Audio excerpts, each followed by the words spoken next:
What's up, everybody? Welcome to Theory Unlocked, our first episode. We have a very special guest. I'm Drew, that's Michael, and this is none other than the legend himself, Shawn Layden. Shawn, thank you for joining us. What a pleasure and an honor to have you here. Hey, fellas, it's great to be here. This is excellent. Shawn, for those like myself, we know who you are. Maybe somebody like Michael, though, not so much. Why don't you give everybody the rundown, the backstory of who Shawn Layden is, your time at PlayStation, what role you went into, how much time you got, Shawn? How much time you got? Yeah, how much time you have? I mean, there are many different versions of that. There's the postage stamp version, and then there's the Encyclopedia Britannica version. Just to get something in the middle of it, Drew, Michael, congratulations on your new show and getting that in the video world. I think that's where all the eyeballs are these days. Sometimes I wonder if reading is a lost art, but you definitely need to be in this space. And so congratulations on that. My potted history is I began with Sony Corp back in 1987. So before any of your listeners are born, I joined Sony in 87. I joined Sony in Tokyo. Yeah, I knew. So this is something that I point out to people because I want to be able to say, I didn't know at the time, we didn't have the terminology at the time, but I'm a diversity hire. I was a DEI hire by the Japanese corporation to internationalize Sony Corp from within. So I joined in the headquarters in Tokyo, doing communications work for them. Latterly, I went to work as the assistant to Akio Morita, the founder, the co-founder and chairman of Sony, which was an incredible 5-year experience. And then I moved over to the PlayStation group, Sony Computer Entertainment, back in 1996. Mm-hmm. Just when the PS1 was getting off the ground, we just launched in North America and Europe in late 95. I'd come out of corporate, moved over into gaming, simply because I knew the president of SCE at the time, a guy named Terry Tokunaka. And he had asked me, hey, Shawn, we've got this video game company going. You want to come join it? And I just said to him, honestly, but Tokunaka-san, I don't know anything about video games. And he said, oh, that's all right. None of us do. That's why this is the best time to join. And so there I was, not knowing what I didn't know, and joined the video game group. That was 96. And my career, 3 years later, took me to London. We bought a company called Psygnosis, which is a huge game studio in Europe at the time. And we, as we say, integrate the asset and bring that under the rule of Sony. And then went back to Japan in 2007, left London, went back to Japan to run sales and marketing for Sony Computer Entertainment Japan for 3 years. Then came to America back in 2010 to start a company called Sony Network Entertainment, which hosted the PlayStation Network and all of Sony Corp's online activities, which was nuts. Yeah. And then in 2014, I came back home from Sony Network Entertainment, came back to Sony Computer Entertainment as CEO of SCE America, and managed the North American and South American business for the company, and then became chairman of Worldwide Studios. My first love is in game development. That's where I started back in 96 and managed to, after my 10 dark years in sales and marketing, I came back into the fold and found myself overseeing our studios during the PlayStation 4 era, where we had some great games. Michael, even in Xbox land, you probably heard of God of War and Uncharted and Last of Us and and Spider-Man and things like that. So I got the reputation of being the first-person narrative adventure drama guy. Those are the kind of games we made during my time there. And then in late 19, on the precipice of PlayStation 5, I decided 32 years with Sony. That was a good run. Didn't expect on spending that long in one company. But did, and so I decided to step down at the end of 19 before we launched PS5. Launching a new console is its own kind of specialized song and dance. You've got hardware specs that are changing, by the week or by the day. You've got games you're making against these ever-changing hardware specs that have to be done and hit the market the same day the hardware hits. It's really hitting a bullet with a bullet to launch hardware. With new games simultaneously, and I'd done that 5 times already, and it's the most exhausting thing in game development is launching hardware. So I thought it was time for me to to step down and let some other people have the fun of it. So here I am. It's now what 6 years, 7 years since I've stepped off the PlayStation the PlayStation Rocket, and so now I make my time here in San Francisco. Split my time a lot of time in Tokyo as well, working with some startups. Trying to we can maybe talk later about my view of how the whole publishing model needs to change in gaming. Absolutely. We're at a real fork in the road here. It's not really a fork. It's a fork in the road, but one of the forks goes to oblivion, and you don't want to take that road. So we're trying to create the alternative in this new age of gaming. So I've got one of those off the ground. I've got a little stuff going on in the sports world, some music stuff, and the nonprofit I spend most of my time with is called Girls Make Games Scholarship Fund, trying to get more women into coding and engineering. And so that's it. I don't know how long that took, but that's pretty much where I am right now. And I live in San Francisco with 3 cats. So there you go. So you leave Sony, you go to Tencent for a little bit, and then for a very little bit. Yeah, for very little bit. Have you ever just thought of just chilling out and retiring? Well, I had chilled out. I was retiring. And then what happened was I stepped down from Sony, and if almost on cue, COVID happened. Yeah. And the whole world shut down. And so my quiet retirement was kind of quiet retirement for the planet. Sure. Except we all had to find ways to survive and get on and that kind of thing. Yeah. So during that time, I got a lot of outreach from different places looking if I could do a little advisory, do a little consulting, do a little bit of that and the other thing. And so it's been kind of like that. My time with Tencent was as a consultant. Yep. Was as an advisor. So I was just able to help them with some of their strategic thinking on what they want to do and where they should go and do it. I did that with some other companies as well. So I really haven't had a job per se since leaving Sony. And frankly, it's like I said to a friend, he said, "So don't you want to get back in the corporate gig?" And I said, after 32 years of corporate, I realized I never want to do a budget ever again. And more importantly, I never want to do a performance review of another human being for the rest of my life. There's nothing more soul destroying in the corporate world than the annual performance review. I'm going to review my cat here for doing that. It's all good. Shawn, you said you didn't want to do performance reviews, but I'm going to make you do one. Okay. Give us one of the current state of the video game industry. You've still got your fingers in it, so I want to know what your thoughts are about where we're heading, especially on the console side of things. Oh, I don't want to make you do it, but I have to. How much time do you have? It's been bandied about in the press, and I'm not going to say it was incorrect. But some of the many factors that went into my thought process about, is this time for me to step down? Console transition seems like a natural point in time. But also there was this huge change in the industry. There was the Fortnite effect. And Fortnite came out, became a huge juggernaut, bigger than anything I had expected. Least of all, Epic didn't expect it, and no one else did. No. And then we started to see, there's things like Minecraft and Roblox, which are over there doing kind of a UGC, but also you can spend your whole day in the sandbox, and that could be, an interactive experience. Warzone came out trying to muscle into some of that Fortnite space. And then you had a lot of other free-to-play, either extraction shooters or looter shooters or games of that stripe, which are trying to create these communities, these persistently online communities, and the forever game, the game that never ends. Yep. And that was the new hotness back in like 1819 or 2020. I think a lot of big corporations looked at that business model and thought, hey, recurring revenue, subscription models, we can flatten the volatility of revenue that is typical of gaming or typical of any entertainment enterprise, to be honest.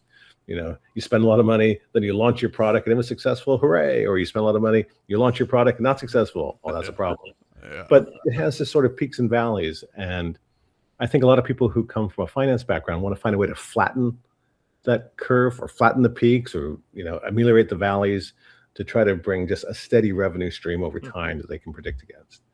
I think we saw a lot more people in the CEO jobs in large game developers and publishers coming from financial backgrounds rather than let's say, engineering or art or design or even marketing. And when you start prosecuting the game business from a financial lens, I mean, it's like the old saying about hammers and nails. If you're a finance person, every solution has to be a spreadsheet.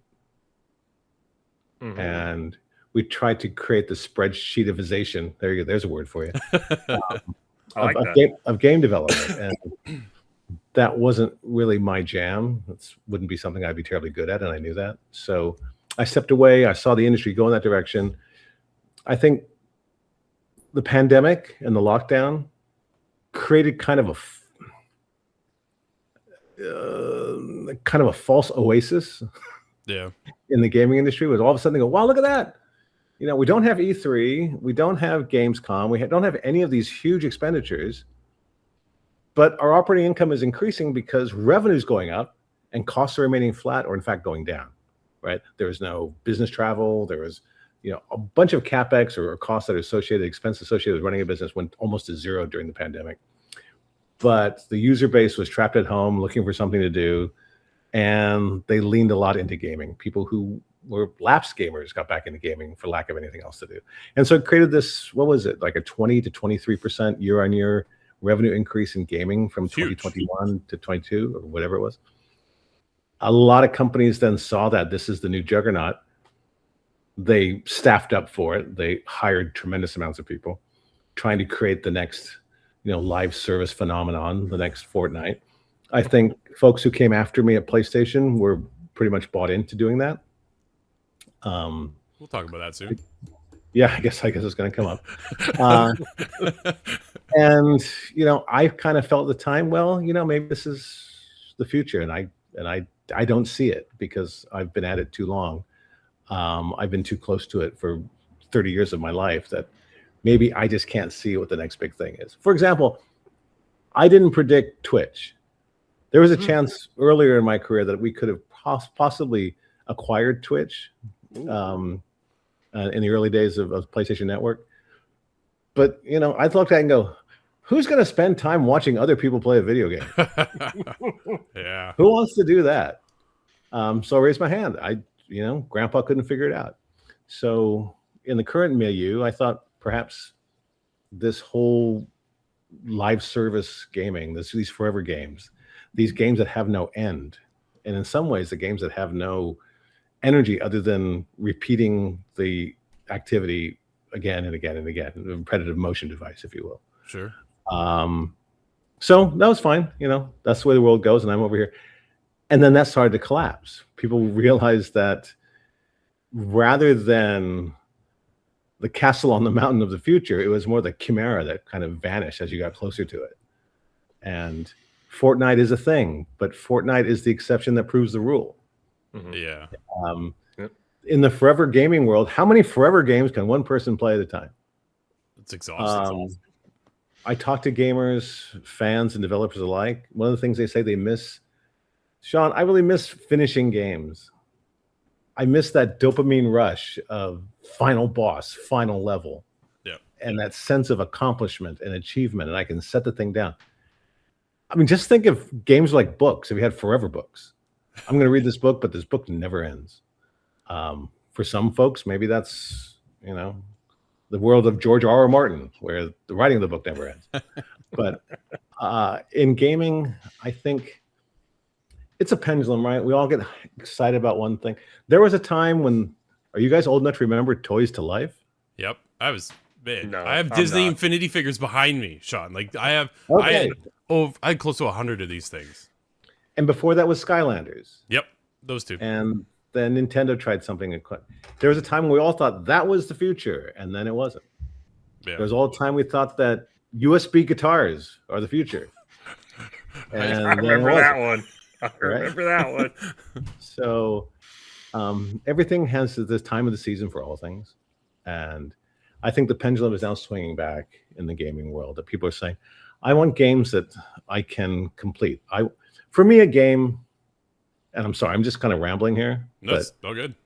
For me, a game has really got to have three components. And I got slated on social for saying this. And I just want to say, it's my opinion what a game is. It's not telling the world what a game is. Okay.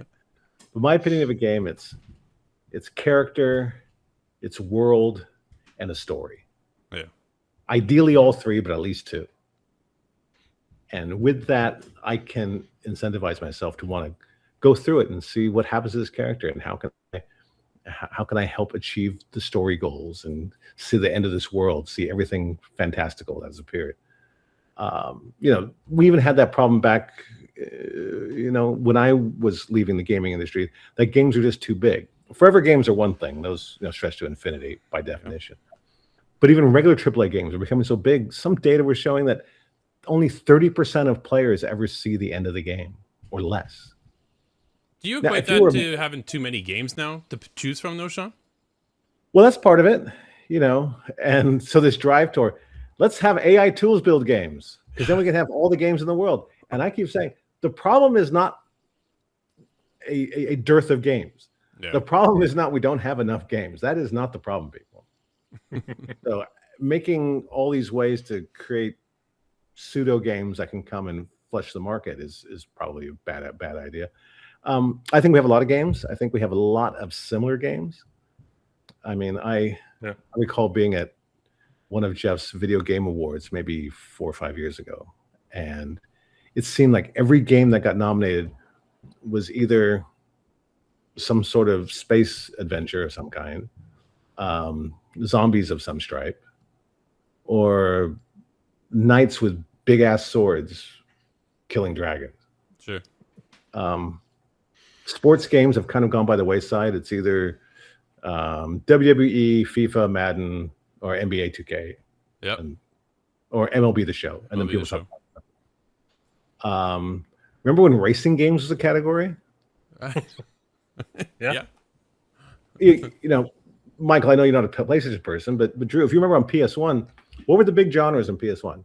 Racing games, fighting games, sports games, and RPG. Oh, no, platform games. Remember when that was a category? That was Jak and Daxter back in the day. Still. Crash Bandicoot, Spyro the Dragon, Gex. Yep, absolutely. Rayman. Yeah. I grew up on all that stuff, and now they're going away, right? The more you see. You talk about games being so large, it is, which then goes into the fact of how long it takes to make a game, 7 years. Yep. Like, how is that sustainable over time? Especially if it comes out, then it flops, right? So, but when you take a look, we'll take Naughty Dog right now as they're working on Intergalactic, and how long that takes, and the budget they put into that. You have to make millions, and you need to sell millions in order to even fathom the idea of recouping just a tiny portion of that. GTA 6 is about to launch this year. I'll believe it when I see it. However, that is a different beast in itself compared to everybody else in this industry. Yeah. Right? Yeah. That will generate millions, if not billions, within the first day. Where when you take a look at Intergalactic and the feedback they got when it first dropped, there's a lot of negativity towards it because of the female character. That I could care less. I am pumped. It's another Naughty Dog title. Exactly. Let's see what you got, right? Like, I want to see what it is. But when you take 7 years, Shawn, how do you keep the lights on? Well, I mean, that's just it. We talk about the amount of time it takes to make a game. Okay, that's an issue.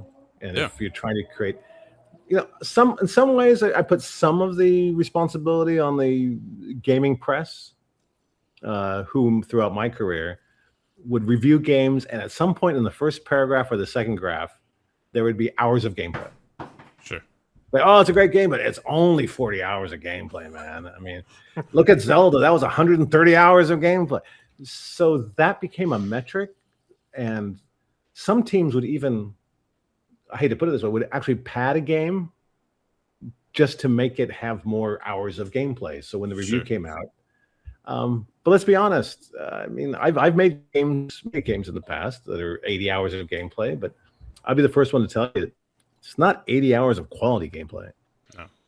There's a lot of running across the field with a key in your hand,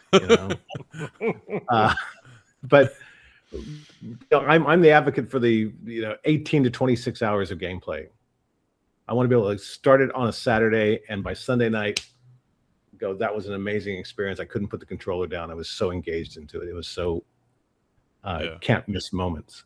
But if you take 7 years to build a game, that's what causes the games to be so expensive, right? Because The only cost associated with building games is labor, Sure. right? You're not buying sand and turning it into glass, and you're not buying oil and making it plastic, or getting a semiconductor fab off the ground. It's people. It's your artists, it's your programmers, it's your designers, it's everybody in the project. And if your game takes 7 years, that's 7 years of a lot of people getting paid. Yeah. And that's a lot of money. And it takes more people to make games today than, on PlayStation 1, where you had 2 megs of RAM and you only had 773 megabytes on a compact disc physical medium, and you maybe got NTSC 480i resolution at it or something. Sure. It didn't take as much time to fill it, didn't take as many people to build it. So the costs are, proportionally smaller then. So we have that issue today. And you talk about Naughty Dog, and you talk about people chasing that market. I would just tell people there's going to be a very small handful of developers who are going to be like Rockstar, be like Naughty Dog, be like Insomniac, who are going to lay down the mega bets, and they're going to bring the blockbuster that's going to blow your brains out. But if you're just this team that's come together and is saying, we're going to take on, Grand Theft Auto, my advice to you is don't. Yeah. Yeah. You can't come off the bench and hit that one. Those teams have done it for a long time. They know what they're doing. Yeah, it's costing a ton of money, but Strauss is a smart guy. Sure is. And he's not into burning cash for no reason. And the guys that run Naughty Dog and the guys that run Insomniac are really good at what they do. So I don't so much worry about them. I just worry about how somehow they've set this model that other people want to emulate. And I'm just saying, just stay away from that one. No, for sure. Absolutely. So let's talk about games like Expedition 33. Mm-hmm. Swept awards last year. Yep. So do we really need a game worth 7 years of development and $100 to $200 million of production when you take a look at a game that just won Game of the Year through Jeff Keighley's award show, through the joysticks, through and through and through? Like, they have more awards than anybody last year, and they were a fraction of what everybody else is going for when you think of AAA development. Yep. And they're the proof that it can be done. Right. It can be done with discipline, with focus. Stay true to your vision. I mean, one of the things in my experience with managing game development, the killer is mission creep. Oh my God. If you don't lock down your feature set, if you don't lock down your design, way in the bad old days, I remember working on projects where they were still writing the script while the game was being coded. It's like, are you kidding me?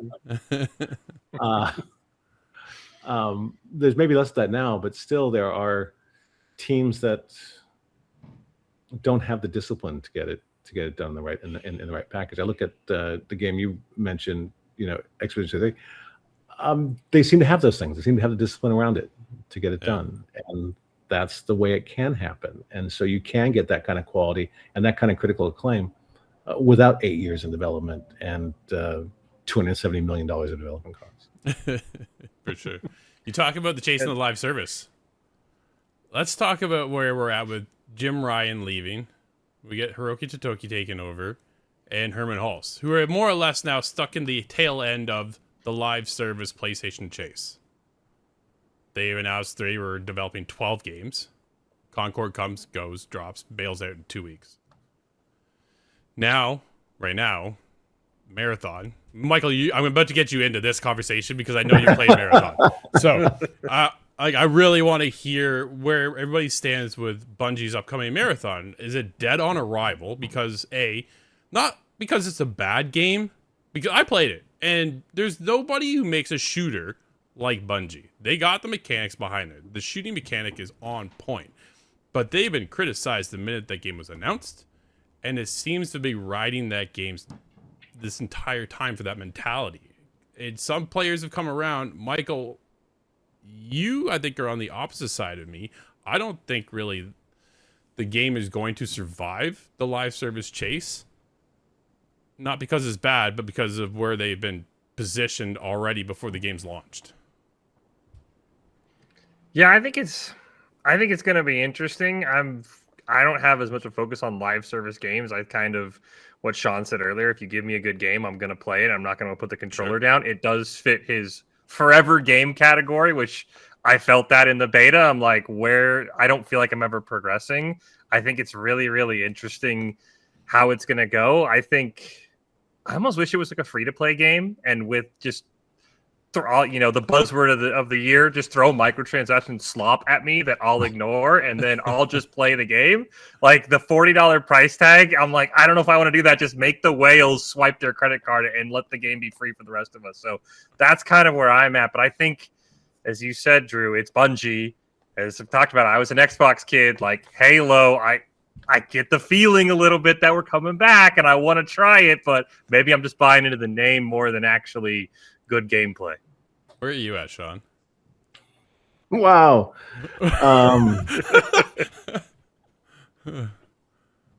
One thing I'll say about the Marathon Halo thing is that when Halo first came out and it was such a revelation on Xbox and it became the premier shooter, and rightly so, for all the right reasons. And people said, "Look at this team came out of nowhere with Bungie, and they made Halo." I began my computer journey on a Mac SE30 back in the late 80s, early 90s, and moved up to a Mac 2. And there was a game called Marathon, built by a team called Bungie. Yep. Back in the day, when I couldn't get Doom for Mac because they hadn't ported it across yet. Us Mac users, if we wanted to have a first-person experience, it was Marathon. So I saw Halo and thought, "Oh, that's Marathon 5 or 4 or whatever the number would have been." So they didn't come out of the blue. They're not an overnight sensation. They've been building that type of a game for a very long time. Yeah, and they had the resources and the hardware to make it amazing. So Marathon coming back to me was, oh, that's super nostalgia. That's interesting because it reminds me of 1993. But like with all things, whether it's movies, music, or television, there's a time of the season for certain things. Mm-hmm. And if you hit that right, you're gold. But if you are launching the last science fiction movie of the 90s, because Star Wars started this fire that everyone went crazy on, and then we all got tired of sci-fi. Just like before that, we all got tired of Westerns at some point and didn't want to ship the last Western. Or like in Sony's example, I remember I was there when in the 80s when they shipped, what was it called? It was, they had a Sony microcomputer. I think it was called Fitbit, but that's probably wrong. Something like that, some cute Japanese name. And after it launched, the press response to that was, Sony launches the world's last 8-bit computer. Because we launched it, and like 2 weeks later, 32-bit computers were being announced by Fujitsu and Hitachi and stuff.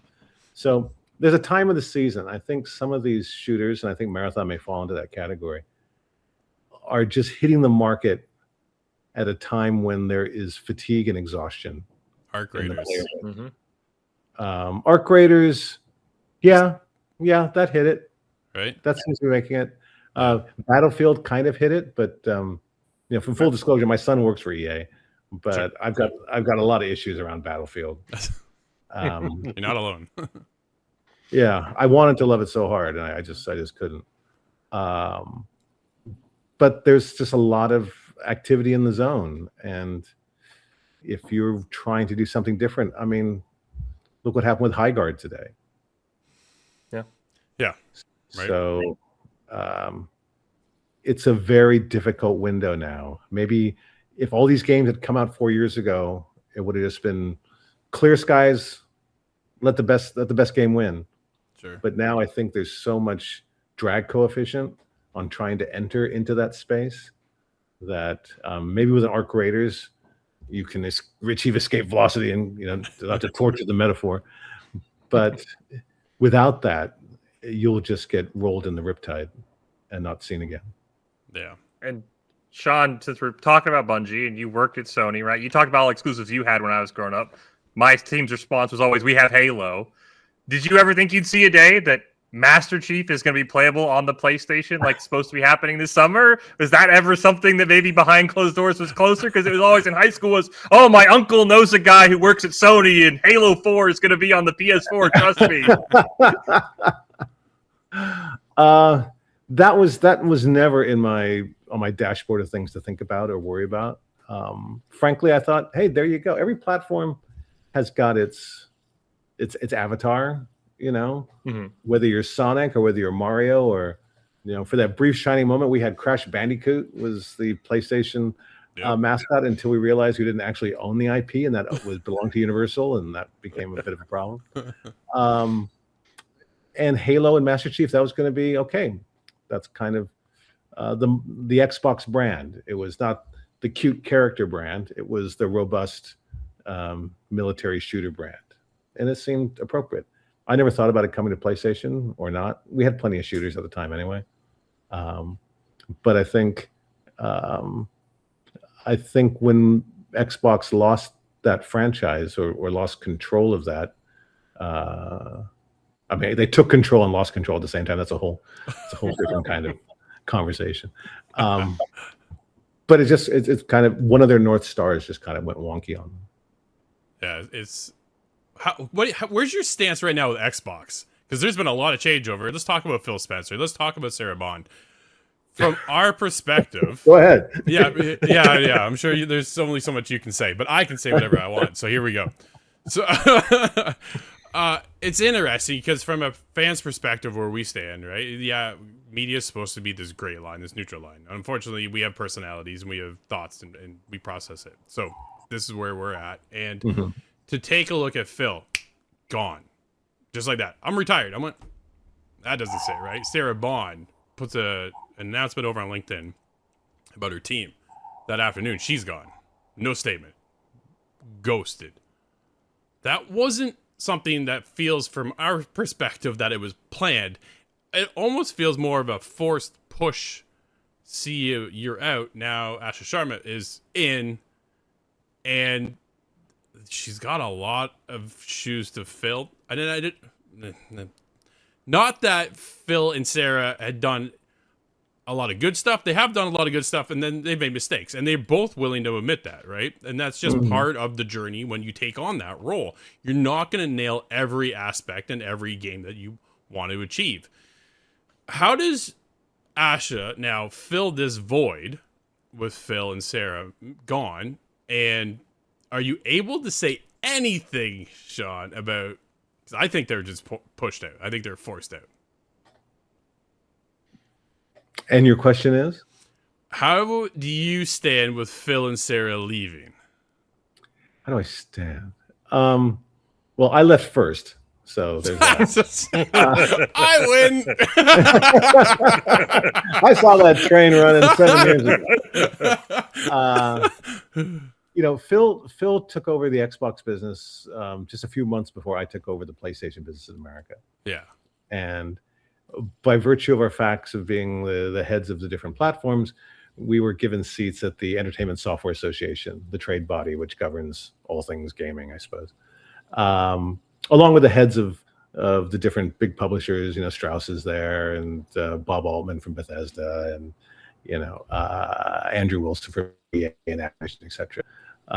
It was a gaming version of the 10 families, right? You come together every quarter and decide your business. But I worked with Phil closely in that capacity, and he was a great guy to work with. Yeah. We both knew that the fanboy stuff, the console warrior stuff, was kind of like WWE,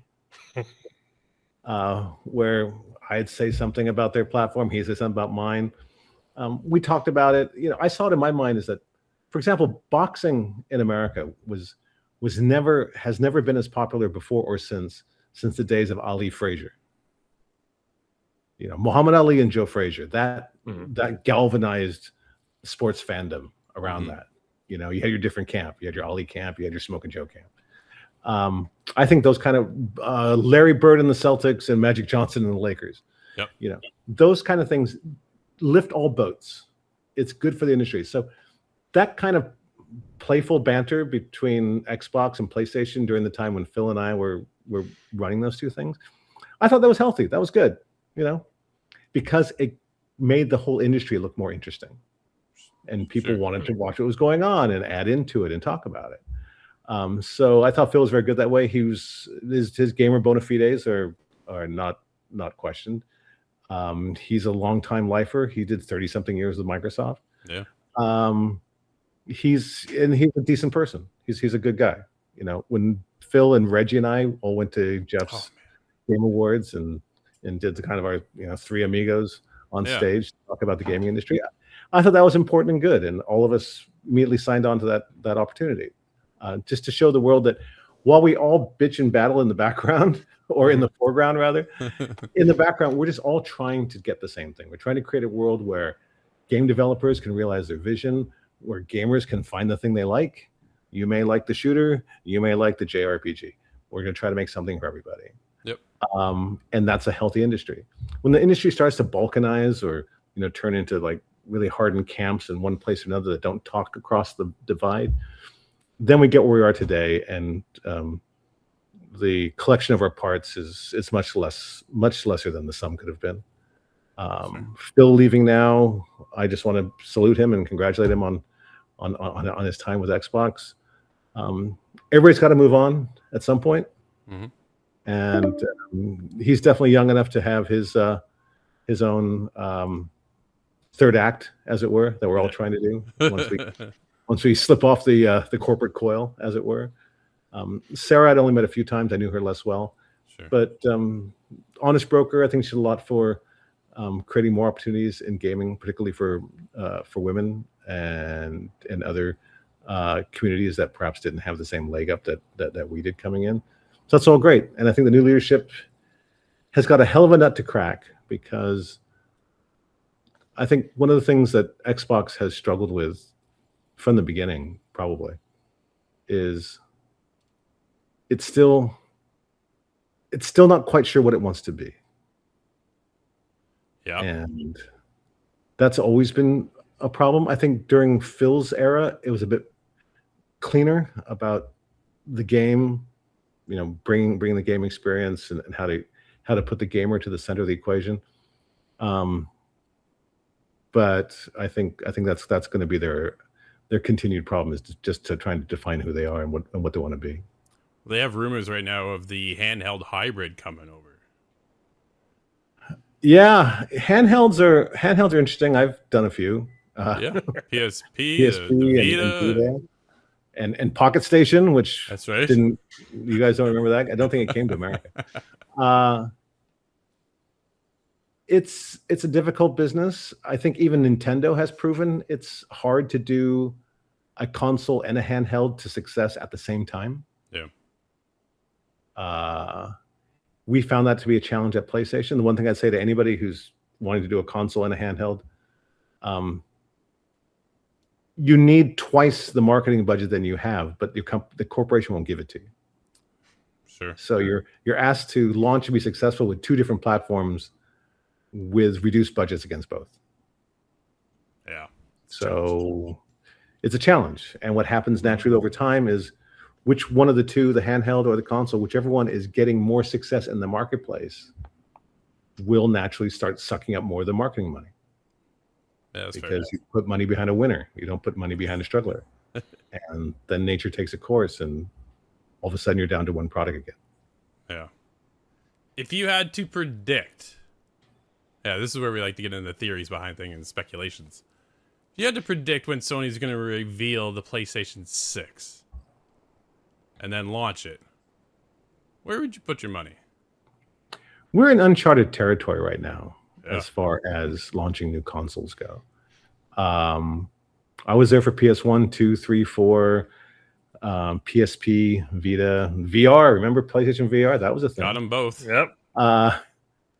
And when you had a new console, you had these. You can go and look at the data. Everyone's got it somewhere. The trajectory of pricing, right? Yeah. They typically come out at $399 or $599 for PS3, but over time you have these different points where it goes from $399 to to $349 to $299. There was a time when PS2 was $99. Yeah. And I think they said like 30% of the PS2 units that finally got sold were at the $99 price point. All of a sudden, we look at PS5, it has defied that pricing logic. The price has never gone down. In some markets, the price actually went up. Yeah. And due to exchange rates and stuff like that. So we don't have that to stand on as what's the trajectory say for the next new console coming in. So that data point doesn't work. We're looking at a market where there really is no major competition for PlayStation. I mean, Switch and Nintendo, they're in their own private Idaho, a very lucrative Idaho, I gotta say. Yep. It's well populated and lots of money there, but it is this thing over there. And Xbox hasn't been a force to contend with for some time. Yeah. So the natural stressors against releasing a new console, which means you get a leg up on the competition, or, we've driven the price point down on the current console so low, we need another, full price margin product to rejoin the cycle again. Mm-hmm.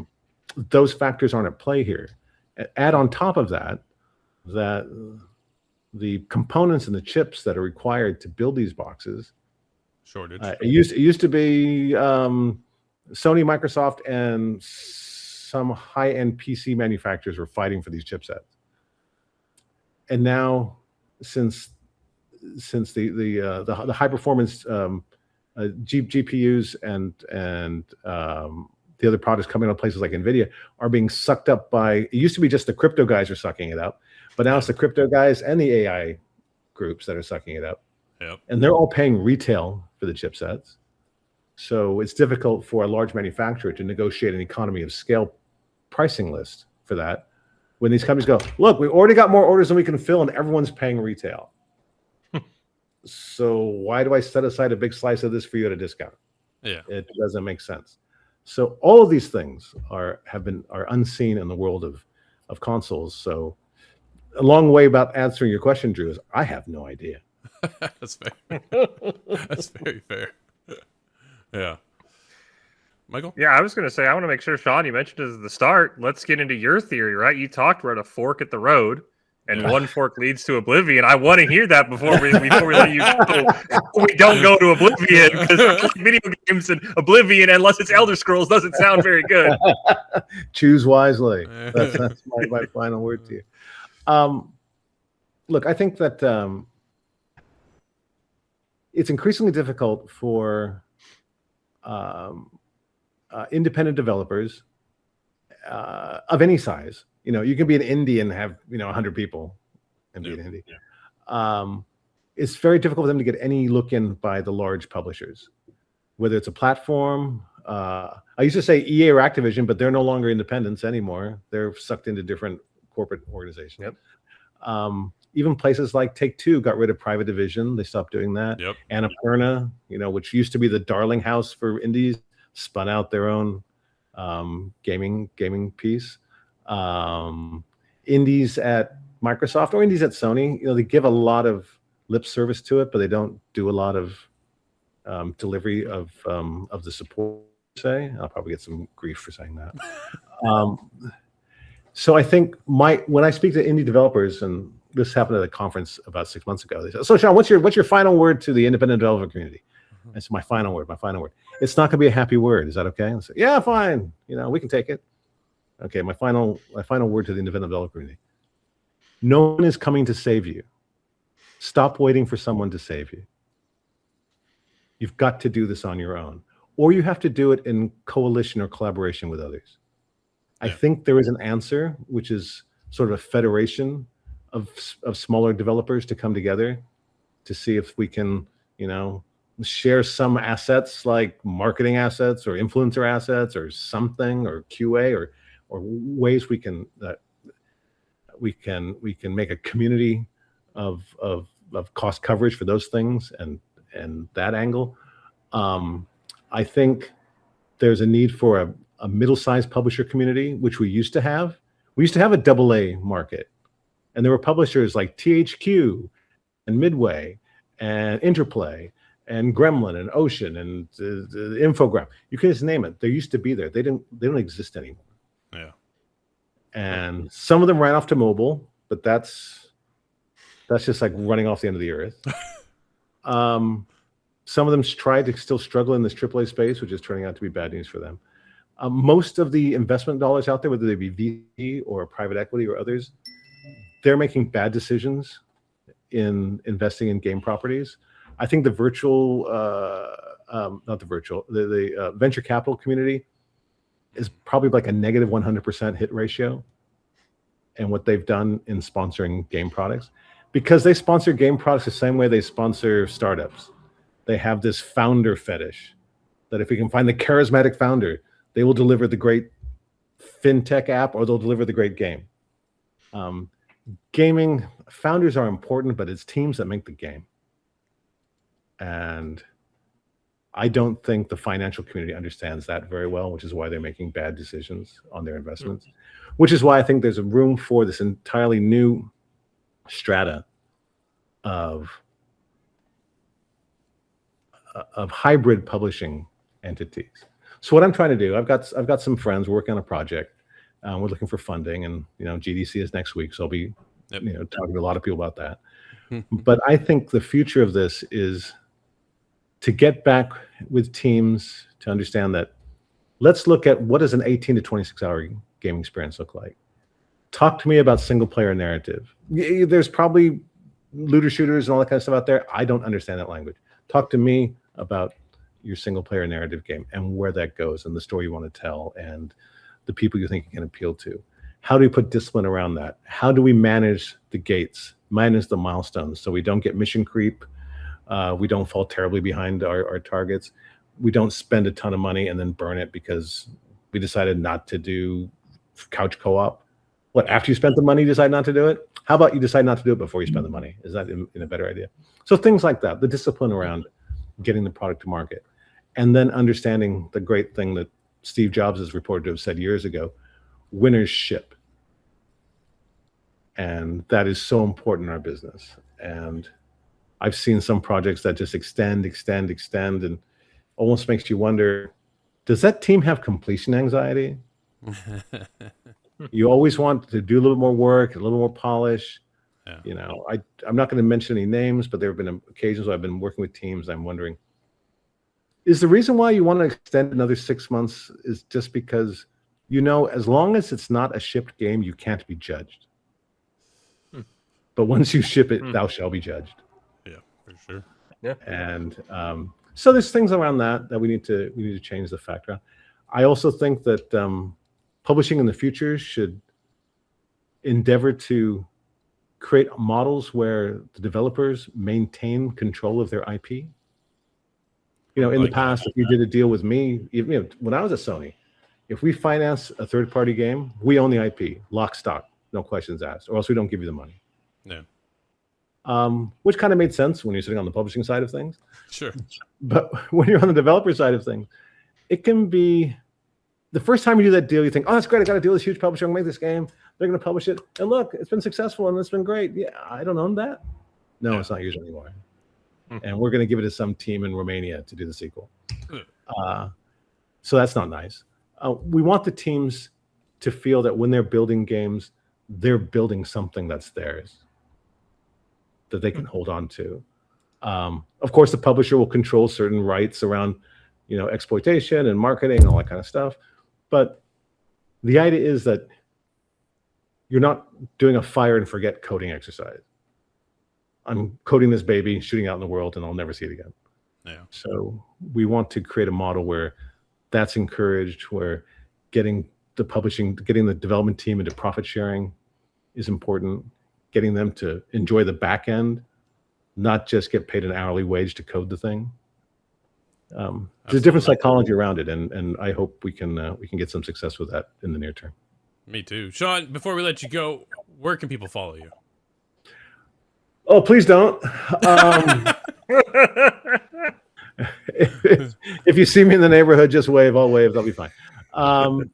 You can see me on. I do some stuff on LinkedIn. I do some stuff on Twitter under my own name.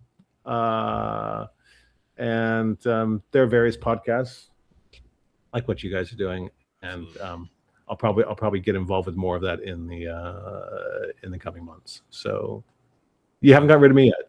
Perfect. Shawn, thank you so much. And everybody, thank you for watching. This has been Theory Unlocked. We'll see you next week. Cheers, guys.